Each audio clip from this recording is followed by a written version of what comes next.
አርሰናል ከኤፍኤ ካፕ ውድድር ውጪ ሆነ። የሰሜን ለንደኑ ክለብ አርሰናል ከሳውዝሃምፕተን ያደረገውን የኤፍኤ ካፕ ሩብ ፍጻሜ ጨዋታ 2-1 ተሸንፏል። የሳውዝሃምፕተንን የማሸነፊያ ግብ ስቴዋርት እና ቻርልስ ሲያስቆጥሩ ለአርሰናል ዩክሬሽ ከመረብ አሳርፏል።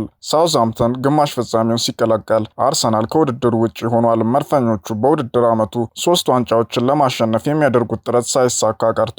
የአሰልጣኝ ሚኬል አርቴታው አርሰናል በቀጣይ ለፕሪሚየር ሊግ እና ሻምፒየንስ ሊግ ዋንጫዎች ይፋለማል። የሻምፒዮንሺፑ ክለብ ሳውዝሃምፕተን ያለፉትን 15 ጨዋታዎች አልተሸነፈም፣ 12 ጨዋታዎችን ግን አሸንፏል።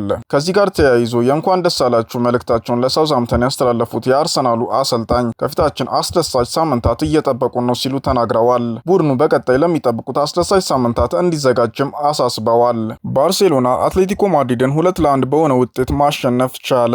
በስፔን ላሊጋ ባርሴሎና ከአትሌቲኮ ማድሪድ ጋር ያደረጉትን ጨዋታ 2-1 በሆነ ውጤት ማሸነፍ ችሏል። የባርሴሎና የማሸነፊያ ግቦችን ማርከስ ራሽፎርድ እና ሌዋንዶቭስኪ ከመረብ ማሳረፍ ችለዋል። አትሌቲኮ ማድሪድን ቀዳሚ ያደረገች ግብ ሲሞኒ አስቆጥሮ ነበር። በጨዋታው የማስጠንቀቂያ አንድ ቀይ ካርድ ተመዟል። ባርሴሎና በሊጉ የደረጃ ሰንጠረዥ 76 ነጥብ እንዲሁም አትሌቲኮ ማድሪድ 57 ነጥብ ላይ ይገኛሉ።